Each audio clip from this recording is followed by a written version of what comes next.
Welcome, welcome. This week, I am sharing a live author panel that I did on LinkedIn, and it was so good that I have to share this with you. There really is nothing like hearing from real authors about their real experience. I can come on this podcast and all day, every episode, tell you about what I call the author effect and how that completely transforms you from the inside out. But to hear from real authors about their journeys, about what they went through and how that book writing journey impacted them is everything. So I really hope you enjoy this panel.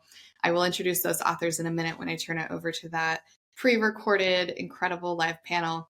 And what I'll say at the beginning of this, before you listen, is that if they inspire you, I am currently enrolling for my cohort Idea to Draft. This is a 6-month program where I hold your hand every single step of the way as you write your book. And our goal in this entire 6 months is just that, to go from idea to draft, and also to help you understand and organize beyond the first draft so that you feel really clear and educated and empowered to take those next steps that you need to take to get that book out into the world.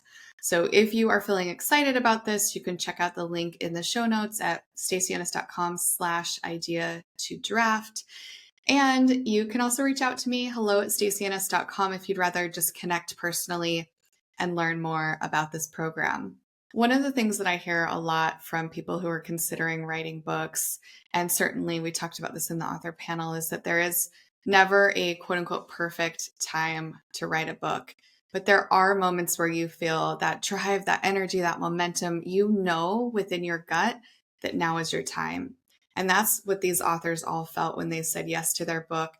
Many of them, this group of authors and other authors that I've supported, they leaped still with fear and uncertainty and into the unknown and embraced this journey. Some of them were very anchored and ready and excited. There's so many different emotions that come into this journey. And what I would say to you is, if you are an aspiring author, wherever you are is exactly where you should be. Just to trust the journey, to trust that as you go through this process of writing your book, that you will grow and hopefully you will craft a book that maybe can change lives. So without much more to add to this, because there's so much richness in this conversation I'm about to share, I'm going to turn it over now to our incredible authors.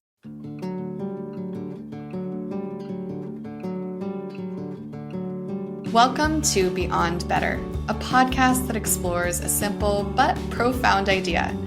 We all deserve to live lives we love, and that includes our work lives too.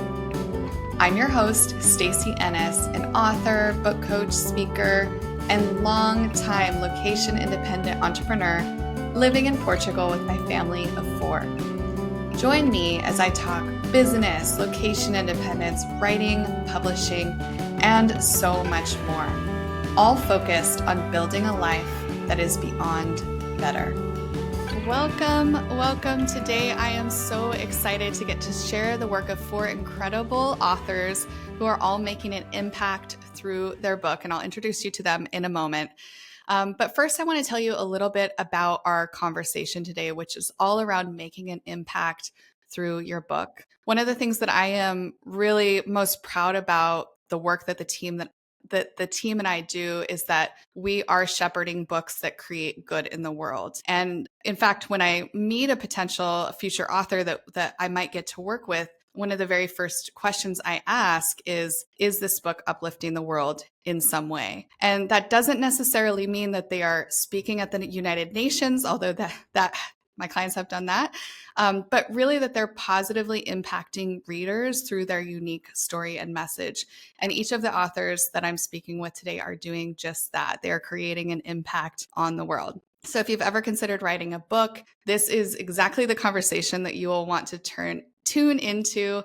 You'll get to hear from real authors about how they showed up, put in the work, and dug deeply to achieve their dream of authorhood and how they are creating positive change in the world. I also just want to note that going it alone can be really hard, and it often leads to countless beautiful books in digital drawers.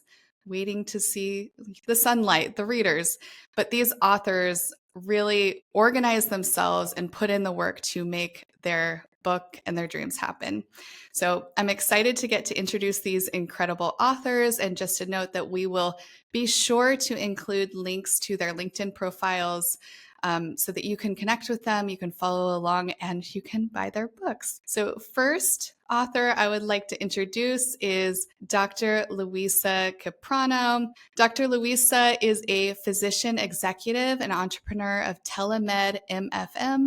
She's the best-selling author of Push, Then Breathe, and she's also an inspiring speaker, trauma survivor, and women's advocate whose platform focuses on empowering women everywhere. Luisa, welcome. Luisa, I think you may be on mute. I am. Good morning, and thank you so much for having me. I'm both thrilled and humbled to be here with you and among the other panel of authors. Thank you for the introduction, and I can't wait to see how this episode unfolds. Yes, thanks, Luisa. I'm so excited to get to be with you and get to tap into your wisdom today. Next, I'd love to welcome Kevin Hutchinson. Kevin is a brand and communications professional and former pastor. His book, Alchemy from Ashes, will be released on June 6th, which is really coming up soon, Kevin. Very exciting. He is an advocate for mental health awareness and living with authenticity. So welcome, Kevin. Thank you so much, Stacey. It's such an honor and privilege to be here with these other esteemed authors. And this is my first book, and it wouldn't have been possible without Stacey and the Nonfiction Book School. So I'm extremely grateful and really happy to be here. Oh, I can't wait to dig in more to your journey and your story. So thanks for being with us, Kevin. Next, I would love to welcome Joel Perez. Joel is an executive coach, the author of Dear White Leader, and a founder specializing in cultural humility, helping coaches create inclusive, impactful environments for growth. Welcome, Joel. It's good to be here. Thank you for having me, Stacey. I really enjoy our conversations and looking forward to this one. Yes, I'm so excited. I can't wait to hear what you have to say today. And lastly, but certainly not least, we will welcome Hadi Mendez. Hadi is a speaker, entrepreneur, and advocate for underestimated professionals. I love that phrase. In the workplace, her upcoming book empowers Latinas and other women of color to reclaim their power, own their narrative, and take up space. Welcome, Hadi. Thank you, Stacey. I'm excited to be here, and I can't wait to dive into the conversation. Yes, I know. I'm so excited to get for you to share, especially it's great to have you in the stage that you're at and Kevin in that pre-release stage. And then we have the other two authors that have had their books out now for a little while. So I'm really excited to get to dive in. And I would love to start with Joel. Can I start with you with the first question and kick us off Sure, strong? why not? Yes. I would love to hear about how your book fit into your big vision. And I'd love to hear that both on the professional front, how it supported your business and the work that you do, but also your personal mission. Yeah, no, thank you. So for me, the book really, when I went into the process from idea to draft and working with you, I knew early on that I was not going to make money by selling the book, like book sales. It was going to come from people reading, getting really intrigued with my ideas, seeking me out as a speaker, facilitator, coach, consultant. So business wise, it's helped tremendously. And I feel like now things have really gained traction, so much so that there's momentum going forward in the sense of the people that it's touching, people reaching out. The title is provocative, and I'm not going to go too much into that, but there was it was intentional for it to be provocative. People who don't identify as white are also getting a lot out of it and are also feeling like they need to be talking to me about developing this posture of cultural humility. On the personal side, it's impacted me in the way I interact with people in my faith community, people in my family, and how I talk about particularly raising kids who don't identify as heterosexual, and in working through the writing process, which confirm my own development of cultural humility and how it applies beyond just the workplace, but really impacts the community. And by community, I'm talking about family, faith community, volunteer organizations. And so it's just confirmed what I was writing that's actually impacting the way I show up every day in my family. I love the family connection. I imagine maybe that wasn't something you expected going into the process, that it would have this impact outside of your professional life. I know that coming into this process, you had written a dissertation, and so you had this experience. And I think a lot of people that have done a work like that, a dissertation or some other large project, they often think that they can kind of like pick that up and plop it down and it becomes a Yeah. book. But what was Right. your experience with that? Yeah, thank you. That's really good because I talked with other academics like myself who have written dissertations and also feel like I could write a book because I wrote a dissertation. And for some, yeah, that's a possibility, but I was writing for a non-academic audience. And so I knew right away that it wasn't the same as sitting down and writing a dissertation or a research-based piece. And so that for me was a transition. And so much so that I kept telling myself I could sit down and write, but I never actually sat down and wrote. And it wasn't until I bought into knowing that I needed a coach. And the way I describe it for those folks who've written dissertation is having a book coach is like hiring a dissertation chair or committee chair who guides you along in the process to get you from start to finish. And so that's the role you played. And so I talk with people about you as Stacy was my dissertation chair in writing this piece of work that I put together. And so if it wasn't for you and the way you work and the way I work, I wouldn't have gotten from idea to draft in the way that I did. I needed that structure which you provided. That's a really cool analogy. I will take dissertation chair. I'll Please. own that. That's awesome. I love that. Thanks, Joel. Louisa, I would love to give you the same question because I think you have a unique situation. You are this maternal fetal medicine doctor, which is, for those of you who are not familiar with the specialty, it is, correct me if I'm wrong, Louisa, but it's like one of the rarest, most sought after specialties. There's not enough of you in the United States. The work that you do is highly sought after. And yet you didn't write a book about medicine. You wrote a book about your personal experience and your mission for women. So I would love to know for you as well how this book fit in for you in both your professional vision for yourself and also your personal mission. Well, first, I would like to say that every time this question comes from you and you specifically as my book coach, it rings a chord. It's just gets to me. And I think there is no other type of relationship that I have with any other podcast host or, radio or TV, person who interviewed me, unless it's coming from you. No way. It's probably all those days that we spent together in Portugal at the working on the book idea to draft. But the desire to help people inspired me and fueled me since I was a fifth grader. And becoming a women's physician, first an OBGYN, and then a maternal fetal medicine specialist allowed me to fulfill this drive, this desire. And writing this book came from the need to complete that circle, meaning help people also mentally and spiritually, overcome their vulnerability. There was a lot of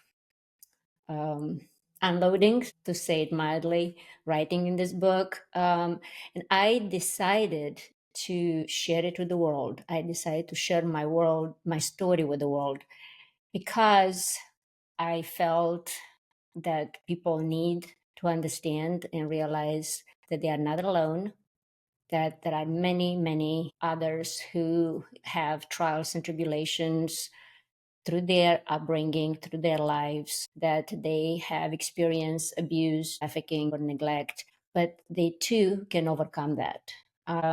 It is important for me that is just coming together, helping people medically, mechanically, but also helping them spiritually and mentally, because it is so important, to be healthy, both mind, body, and spirit. And I have met so many women out there who are brilliant, unique, gifted, but they are just stuck in the past, stuck because they had such a bad experiences they grew up, or even in their young adult life.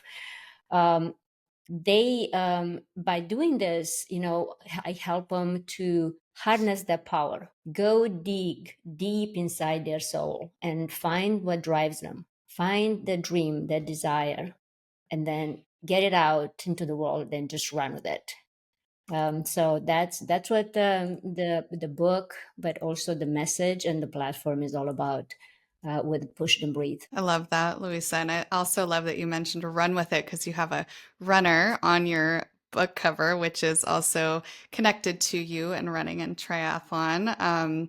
And one of the things with your process that stood out to me is that the intensity that you approached your medical training, your triathlon training, it was like book training too. It was all with that same intensity, It which was. is very fun to witness. Thanks so much for sharing. Hadi, I'd love to come to you next. But a book is a huge goal.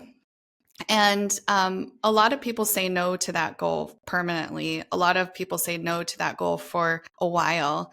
And at some point, if you're going to become an author, you have to say yes.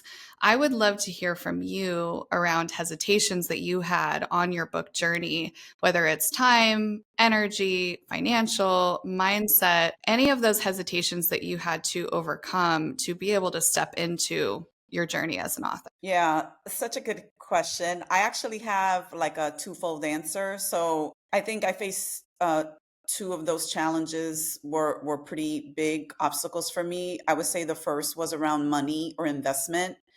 And so, there's a lot involved with getting a book out into the world. Everything from a coach, which, seems like a luxury, but is really just so foundational and gets you off to such a good start. So I would say like I'm definitely a team book coach at this point for sure, because it really made a difference for me.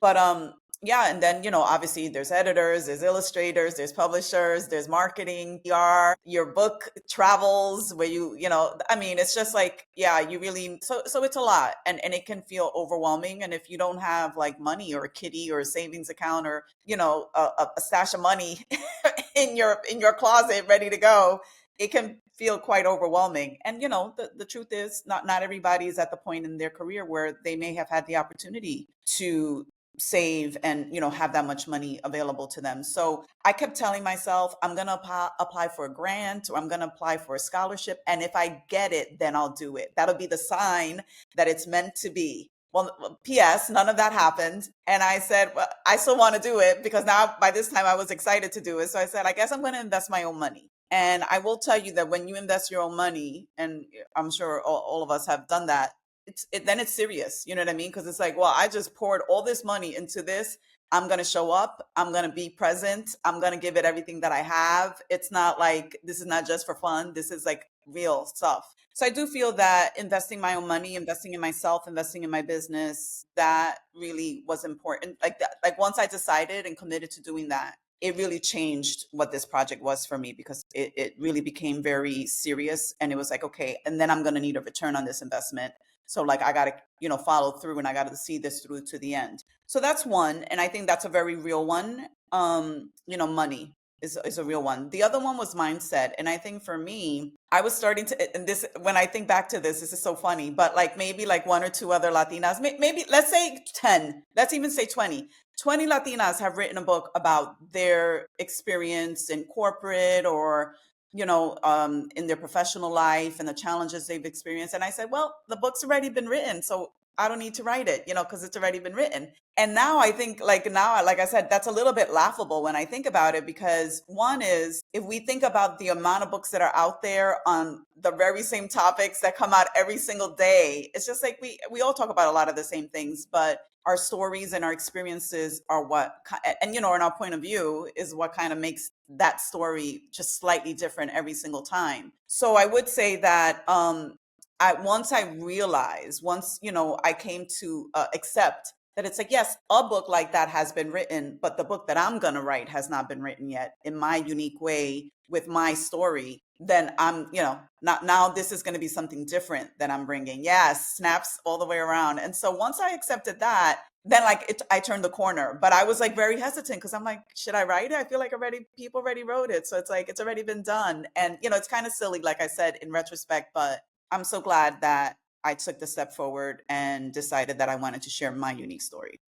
I appreciate you sharing on both of those fronts, because I'm sure there are many people that are watching or listening to this and thinking, yeah, those are exactly my challenges. And I would suggest that also, as female, there is another layer to investing in yourself that I've found to be more difficult to kind of get around to that mindset of really making that investment in yourself, in your future. And I'm so grateful that you were able to overcome that. And I would say you and Louisa match intensity with your books. You have had that momentum and drive. It's been so cool and so exciting to watch. Yeah. I remember our first conversation, Stacey. I remember it like it was yesterday. And I don't remember exactly, but I think you and I were like just talking about like, well, how much am I going to have to invest? Like I was like definitely like tentative. And, cause it was and continues to be a very big investment for me. Like this is not just, easy peasy. This is a huge deal to invest this much money in me and my brand and my future. And I just wanted to get it right. But I'm so glad I did it. No regrets. I remember that conversation too. The thing that sticks out to me is that you told me that I think at the end you were like, I was mostly just making sure you passed the vibe check. I was like, and you did. Okay, Kevin, I'd love to ask you the same question. Your hesitations, because I'm sure that just like Hadi, you had things on your mind that were holding you back as you considered saying yes to this book project. Yes, it's a great question. And it did take me some time before I got to the place of really pushing forward with it. Doubt was a big one for me because my book, the subtitle of my book, which is, really, it's about my life, but it's bringing my shattered faith, mental health, and sexuality into wholeness. So those three components of sexuality, faith, and mental health. And so I had a lot of doubt about whether, what I had to say, is it relevant? Is it significant? Is it going to resonate with anyone? But I kept going back to the years of therapy that I have had. And several of my therapists, said along the way, someday you need to write a book. And the first time it was said, I kind of chuckled, and I'm like, I'm sure they probably say that to everyone. But then by about the third time I heard that, I was like, okay, maybe that's something for down the road. So it kind of stuck in the back of my head. And, as life progressed and I was working through these areas in my life and trying to find my voice, I was looking for resources to help me along my journey. I thought, maybe there is a place for this, but the doubt and the fear were really big. The doubt, did I have the confidence to do it? Did I have the resources? As you mentioned, Hattie, financially and otherwise, would I find the right coach, someone who would really invest in me versus, there's a lot of people that will help you put out a book, but they don't necessarily help you with the process and invest in helping you put out a really quality product and helping you be the best that you can. And Stacey does that. So I'm very, very grateful for that. So I think the other part of the fear aspect that I had to deal with was this was a time for me where I had lived a lot of my life in the middle. It's kind of like Switzerland. But I felt like I was coming into a time in my life where I needed to have a voice and I needed to be vocal about it and share not only what my beliefs and values were, but how I could potentially help other people as well. So that overcoming that fear, and that fear still raises its head, and it has raised its head all along the way. This has been a 3-year process for me.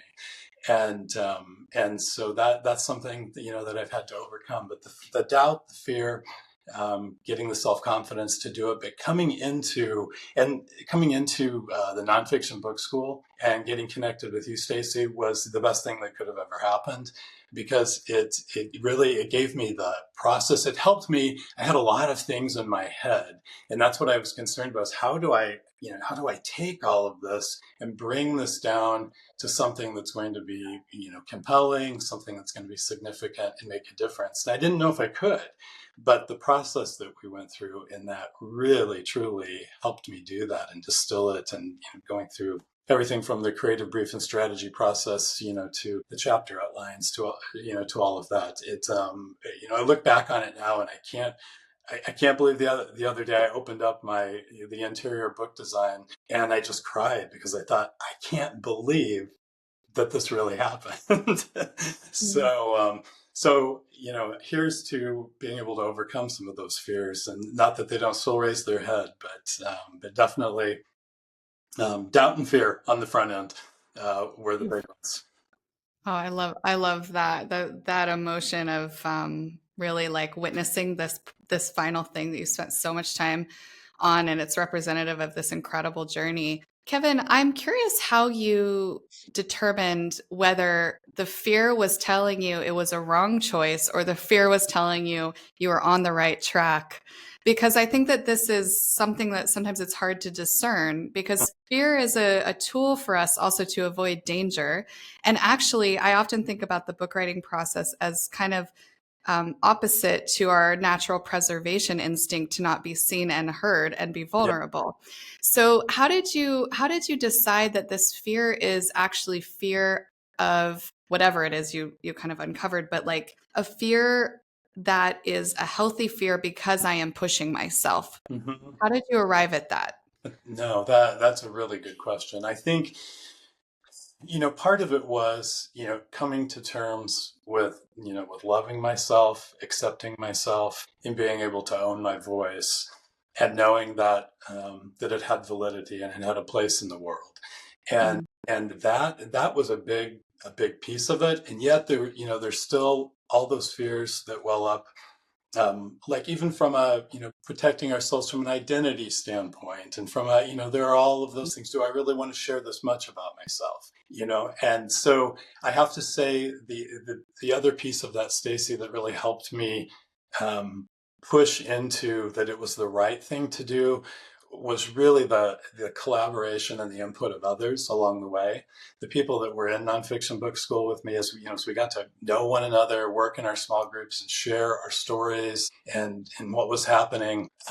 That was an incredibly encouraging time for me to know that this there is something meaningful here, and there's something that could help someone. But then also I went through another kind of dip with that right around the time that I was engaging my beta readers. I sometimes I'll sink into these times of kind of, fear and paranoia, and thinking, I just don't know. That was happening to me again. But once I went through the process I had about a dozen beta readers. And when we got back together, the feedback from them and the input about how powerful the messaging was, and the potential that it had to help other people in their journey in those 3 areas, that propelled me forward. It was like some of the momentum and the encouragement that I needed to keep going, because again, that self-doubt and fear just kind of creep in on the backside. So it was a combination of all of those things, but definitely the collaboration and the input of other people, and having the people that you surround yourself with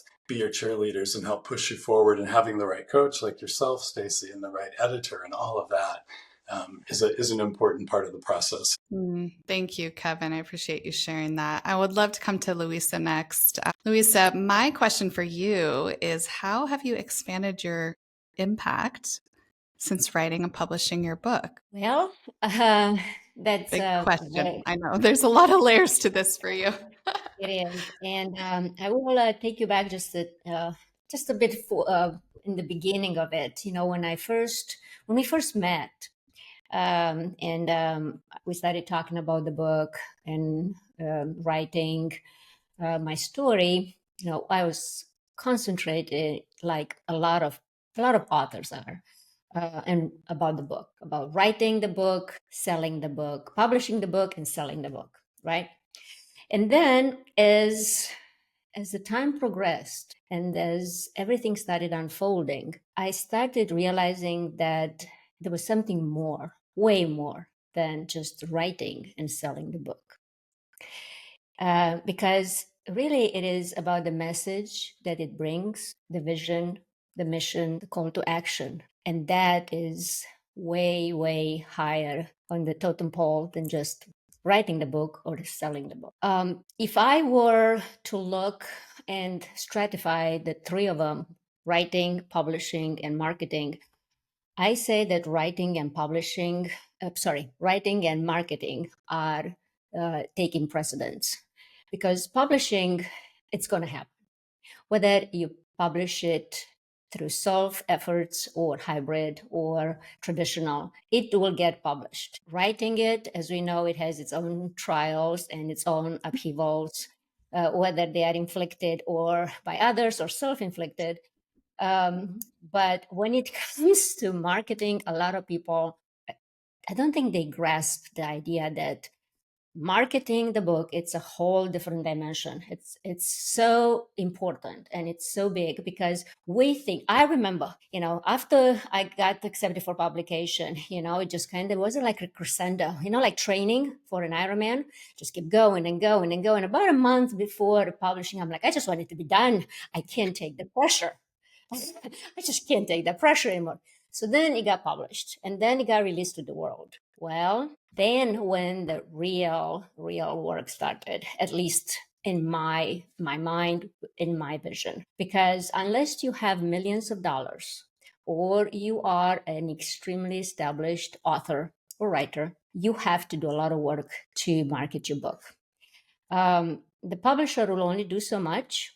I hybrid publish, as you know, and it's almost like, like I said, crescendo, and then what? Like a month later, there is no more support anywhere, right? So I cannot emphasize the importance of that. And I have done a lot of work, because I believe that slow and steady wins the race.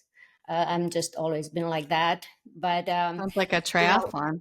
just like that, it's an endurance event. Yes.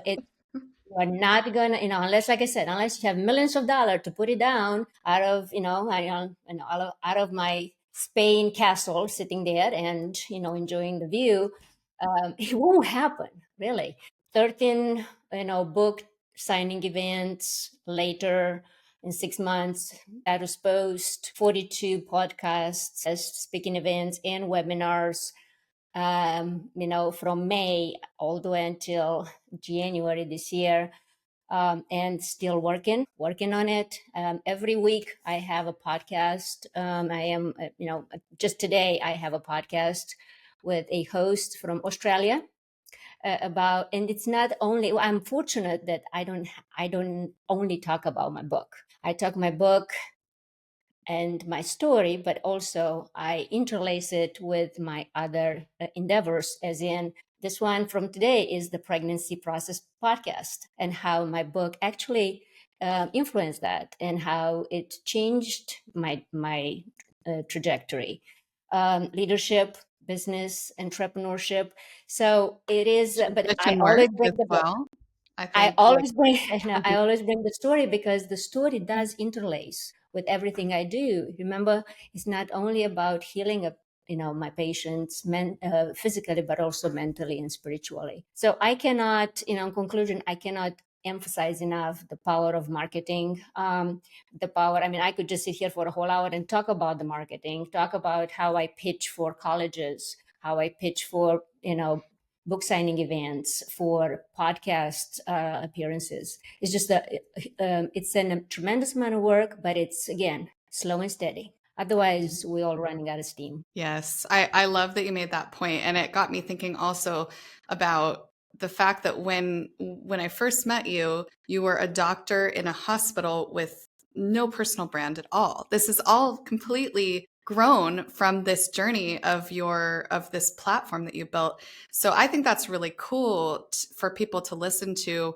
Probably there's people that are in corporate or people that are in, these professional settings that are thinking like, personal brand, how do I do that? And to look at somebody like you who was this really established doctor but had this personal mission that aligned with, your heart and how you wanted to make an impact on the world, and that you did 42 interviews. It's amazing. I think it's such a cool example for anybody who's at the start of this journey. Joel, I would love to come to you next. And I would like to talk about vision, because in the work that I do, I believe that vision is a critical anchor for this type of book.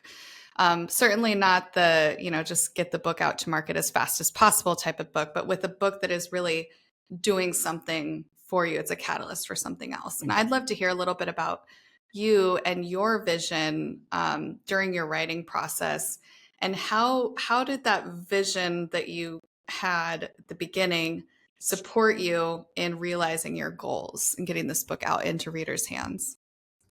Yeah, it was a huge motivator, and my book is about how to develop a posture of cultural humility. And as I was writing, I was really um, picturing the change that could happen if more and more people work towards developing this posture. Particularly at that point, the election had happened, although things were moving in that direction. Particularly living in a polarized world. And so I really pictured my vision for the book is that it would get in people's hands and it would begin to help people realize there's a better way to have conversations. There's a better way to approach creating inclusive organizations, that, living out diversity, equity, and inclusion. And so it was a key motivator to keep me going. And it was through the whole process here, and then after and during the beta reader process, similar to Kevin, hearing back from beta readers who were like, "This is really good. There's a really good message here. It really resonates with me." And then after the book gets out, I think I've shared this with you, Stacy, and I've shared it with others. When people say, "Wow, this is really good," and I'm like thinking to myself, like, "Did you not think it was going to be good?" But they were saying, "Wow, this is actually really helpful in the way I think about creating an inclusive organization. It doesn't feel like you are preaching to me or telling me what to do. But in reading this, Joel, and how you come across is you're partnering with me. You're helping me on this journey instead of just telling me, here's the things you have to do." And they have really enjoyed the vulnerability. But the vision was to create something that was going to be helpful so that people knew what they needed to do in order to develop this posture of cultural humility, as opposed to just a how to check the boxes, dot the I's, cross the T's, and things are going to get better just by doing those things. And the reality, it takes you, the individual, has to make that choice that I want to get better. And that's what the vision of the book was, is to help people along in the journey, and also letting them know that it's a journey and there's not an end point, there's not a destination. And that sometimes is hard for people because they want the quick answer. But the reality is, in this posture, because things continue to change, it's about helping you navigate that complexity that comes with all the changes that are happening in the world. More so now, even it, has a much stronger message now because of everything that's happening in the world, but also challenging for people like, how do I do this work when I'm really struggling with everything? One thing that strikes me is that the vision that you held, I also see how that impacted how you wrote the book, even as your own orientation to the work. And I recall several conversations, both between us or secondary, that you had talked with somebody in your field where you challenged your own ideas and arrived at different conclusions through the writing process. You were always willing to sharpen and shift and be humble in the writing of the book. And I imagine that that vision that you had for the reader probably helped you maintain that as well. Yeah, it was the piece that kept me steady, but also still willing to flex when someone pushed back on something, or, hey, Joel, you really need to like tweak this or think about restating it this way because not everyone's going to know what you're trying to say here. You make some assumptions, which sometimes us as academics make assumptions about how people, certain terms that we use, right? That we just assume people know what we're talking about. The reality is that they don't, but people don't always feel comfortable telling you, I don't know what you mean by that. But yeah, I mean, the vision was to work towards creating something that was going to be helpful, but also have a willingness to be flexible because there are some things that I need to do differently or change the way I wrote about something, or just an idea that I had that needed to be challenged and was challenged, and then be willing to go, okay, I can move. There's some things that I can flex on. Yeah, and it's interesting because sometimes you get challenged and you still keep, like, you have to decide whether you're going to keep it or change it. Your title's a great example of keeping Right. it, even though you had lots of challenge around that. But Mhm. you had a vision for this reader, and you were willing to be Mhm. a bit disruptive to reach the Mhm. people that you needed to reach. Yeah. Thanks, Joel. I'm going to ask both Hadi and Kevin this next question. Kevin, I'll come to you first. I'd love to hear from you about a challenge or roadblock that you overcame during the writing process and what you learned from it. And I think yours is a really great example. We have, 4 authors who had 4 different journeys in their books. Your journey was longer. You had some roadblocks that you had to overcome throughout. And I think it's really nice to have different examples of what people's journeys can look like, because sometimes I think when you're on track for a goal like this, it's really easy to go, oh, well, Hadi got her draft done in X months and she's already here. But you had a real steadiness to this goal achievement. So maybe you could share a roadblock or two that you faced and how you were able to overcome that. Yes. Moving through the process, if you would have told me when I started, Stacey, that it would be like a little over 3 years before I actually published my book, I would have been like, I don't know that I would have signed up for it because it's a much longer process than I had envisioned. Looking back on it, I'm so grateful for that. But was one of the challenges in my process, was when I did hit those lulls in the process, and whether that was because whether there was something I was working on, or it was because of I needed to focus on something with my job at that point, or family. There were different reasons that caused me to have to step away for times, and then there were other times where it was just it was in different forms of the development process that it just needed the time. So when I look back on it now, it's like I'm thankful I had the perseverance to do it, but I have to say again, I wouldn't have had that, I don't think, without the people that I surrounded myself with, the people that loved me, supported me, you, Stacey, and the people in the author group, the beta readers, because they pushed me to keep moving forward. There were times when I really seriously thought about stepping away, and I thought, well, maybe this isn't for now. Maybe I'll just put it in the drawer, like you said, and I'll revisit this in a couple of years down the road. So thankful I didn't do that. But that's why just taking those incremental steps, and I never stopped completely, which is great.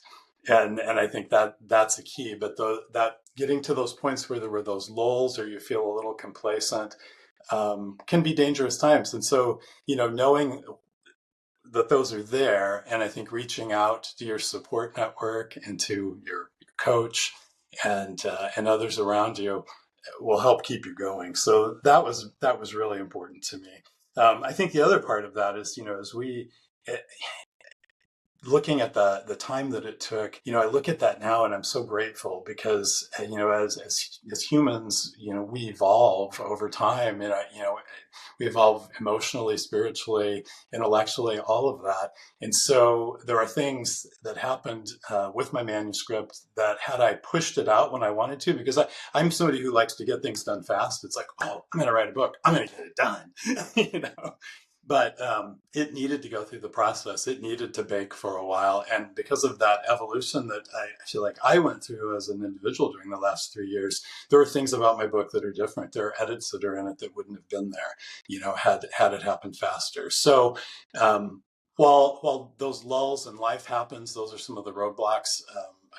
I would just encourage people, don't stop, don't give up, keep persevering. I love the way that you framed that. And a couple things come to mind for me. First is that I don't really believe in behind on book projects. You are where you are. And as long as you are keeping your orientation forward, ideally touching the book in some way, you're great. You're exactly where you should be. And the other thing that I think is interesting for me, just in my own coaching, is that you went through an earlier iteration of my current program, Idea to Draft. It was a much shorter version of the program that I run now. And one of the things the reason actually that I extended this program from, I think yours was 10 weeks, because I did a couple different versions, like 10 weeks, 12 weeks. I think yours was 10. To 6 months, which is what I run now, is because I recognize that having a container where people can complete their draft in a time where my arms are wrapped around them and our group is wrapped around them, that does make a difference, and it is important. And so I appreciate you sharing that. And I also, as a coach, I evolve and grow in how I work with people. And I do think that accountability and that support and that group being there with you is incredibly impactful. I also would love for you to share, if you're willing, a little bit about your beta reader party. Are you willing to share a bit about that? Because I just think this is the coolest. I don't think I've seen anybody do this before. Absolutely. I selected about 12 beta readers that were individuals. Some, that were closer friends than others, but they were individuals who were representative of those three areas of sexuality, faith, and mental health, and had asked them ahead of time if they would be willing to be a beta reader. And so then when I was ready to share the manuscript, I did it in a print form and scheduled a party. My partner and I had them at our house and had the manuscripts all printed for them, made special packets for all of them. I had custom made envelopes designed, and gave them all the tools that they needed, gave them a highlighter. I ordered a special pen for each one of them that was, unique to them. So they had a highlighter pen, the little Post-it note tabs, just everything that they would need as they were going through that manuscript to read it. And then they came over, we had lots of fun refreshments and drinks, had book launch cakes they were decorated all about the book launch, book napkins, cups, it was all themed for the beta reader party. And so then they all came over, we chatted, I shared about what I was looking for from them, and a little bit more about the book, why I wrote it, what my motivations were, what I hoped, could potentially happen in the future with it. And then I did a reading from the book, and then passed out the manuscripts and gave everybody a chance to share as well. So, but it was a really fun celebration. And I followed up with each one of them. I met with each one of them individually afterwards, either for coffee, or they stopped by, or I went to their place and then got their feedback from them. And they were all, I think, because of the investment that I put in it with them up front, they all took it very, very seriously. And I have to say, I got some incredible feedback, and I implemented probably 80% of it, because it was very insightful and really helpful in my manuscript development process. So That's so cool. I love this whole idea. It's so fun. And it does give like honor and ceremony and celebration to a huge, huge milestone. Thanks for sharing, Kevin. yeah, thank you. Hadi, I would love to come to you next to hear from you on a challenge or a roadblock that you overcame during your writing process, which was quite different from Kevin's in kind of like the intensity and the timeline that you approached your book. Yeah, I just did the calculation the other day, and if my book goes live as planned, I have done it all in 11 months, which is kind of wild and, scary and all the things. I'm sad that I missed out on the beta reader party, because that sounds like a good time. So yeah, I do want to share my roadblock, and I will say that, like Kevin, it was the community that kind of lifted me and carried me through that roadblock. And by that, by the community, I mean the other cohort members of the Idea to Draft cohort. So um, my roadblock, I think, happened um, when the election. I guess the day after the election. So like once I knew like what the reality of the situation was going to be, I feel like it literally knocked the wind out of me and took all the air out of my float. And I said, I don't even know if this is something I should be doing right now, if this is the right time to do this. It's like, why does it matter? Is this even important? There's going to be so many bigger fish to fry. Like, why bother to do this right now? Like, this just seems so insignificant in the scope of like what we're about to, I guess, live as a people and as a country. And so it was with that. That's how I showed up to one of my Idea to Draft meetings. And I think my update that week was like, I don't know, disillusioned, or like, I don't know. I don't remember what I said that for that particular week, but it was not good. And everybody in the group was like, no, you have to write it. This is now, you really have to write it. Like, it's so important now. Like, this is the time to do it. And mind you, like, no one else in that group is like a woman of color or a Latina, but like that, and that, I think actually that was a very important part of like why it made the feedback even more meaningful to me, was it wasn't a group of Latinas telling me that it was like so important. It was all different people from all different places and walks of life and different interests, and they're like, no, you have to do it now. It's more important than ever for you to get your voice and story out there. And I would say it was literally that conversation. That it was that meeting. I walked in one way and then I walked out a different way. And they kind of brought me back, all the air back into my float. And I walked out of there convinced that I did need to do this, that this was important. And I have since then convinced myself that this is part of like my way of resisting and my way of fighting back what I think are things, injustices, and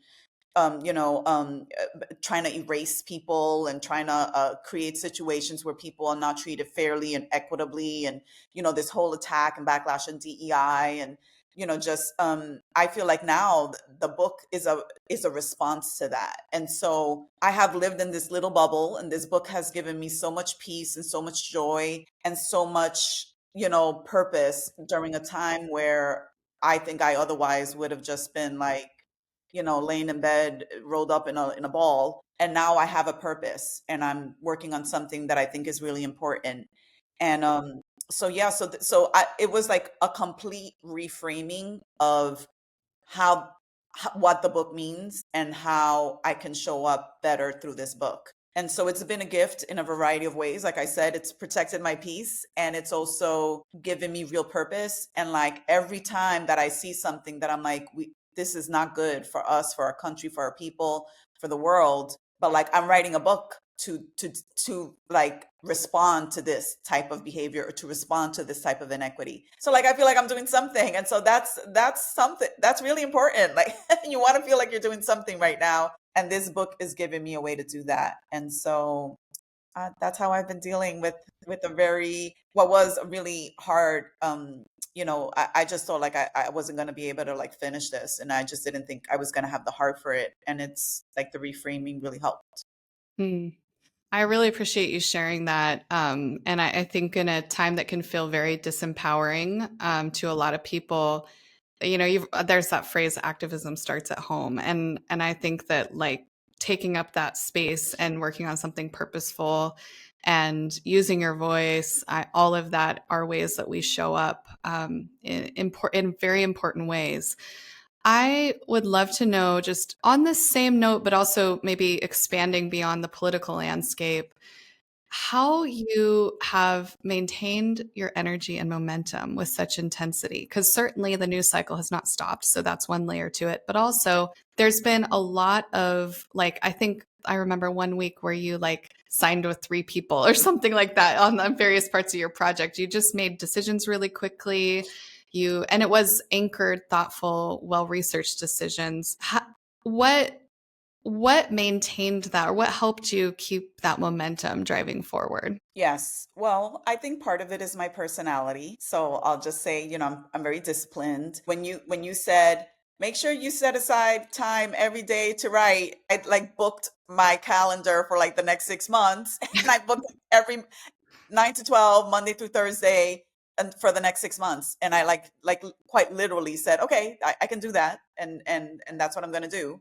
And I never allowed, anything to change that. So I was like very committed and invested in that way. So part of it was just being disciplined. I think also like seeing like the value of it and being like, this is important, like people need this right now, like, so just like really believing in the mission and the message, I think has really motivated me a lot.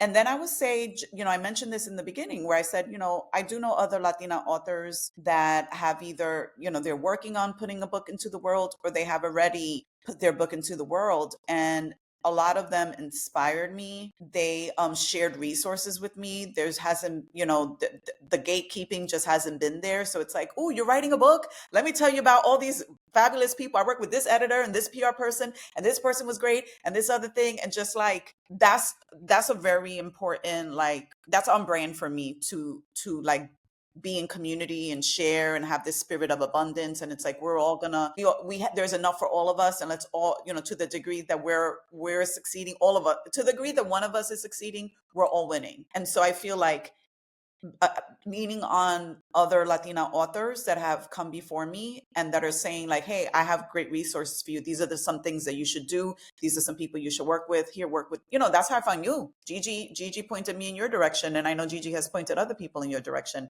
And so I just feel like, I write this in the book, but it's like once one Latina has like knocked the door down, other Latinas can step through. That's the truth. And I'm living it right now. And I feel like just seeing them and the passion and the grit and the energy that they brought to their books and their book tours and getting their messages out, that really inspired me. I'm like, oh, I want to be one of them too. I want to be out there doing the same thing. So those were all of the things that really inspired and motivated me to stay on track.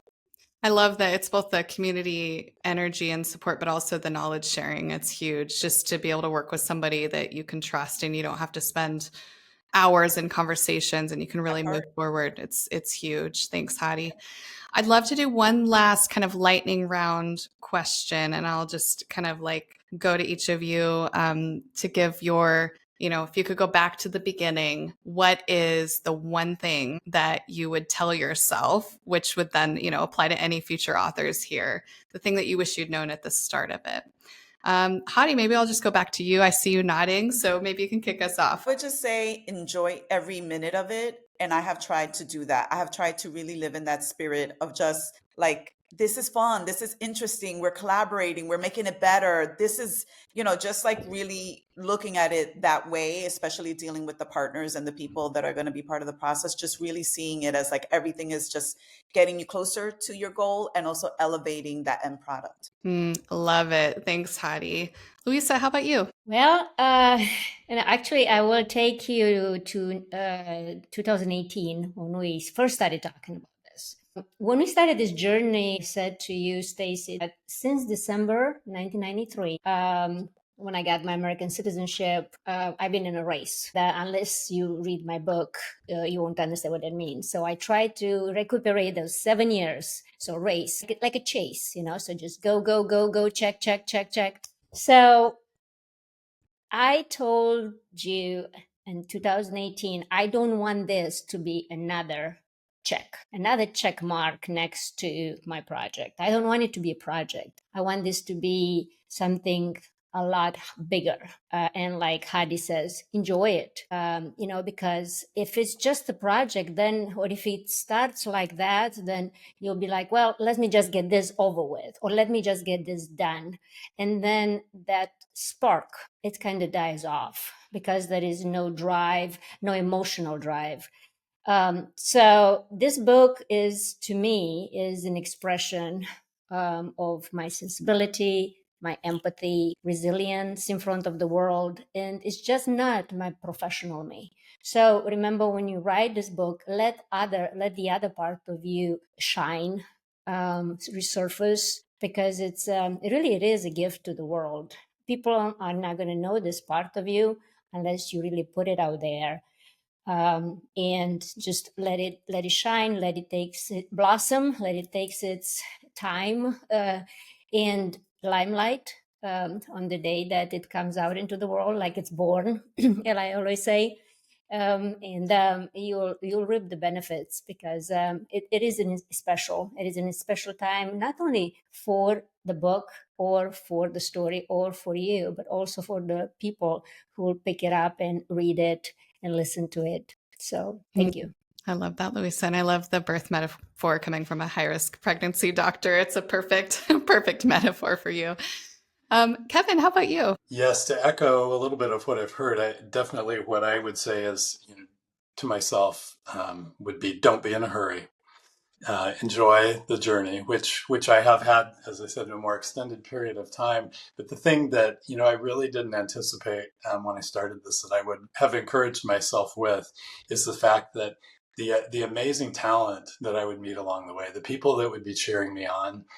My worldview is so much broader, and the people that I have been connected with now, and I'm so grateful to work with, whether it's you, Stacy, my editors, my proofers, my publishing coach, the people all over the world that have given me input, and they have, my life is richer because of them, and my book is better because of them. But I never dreamed what a beautiful journey that would be.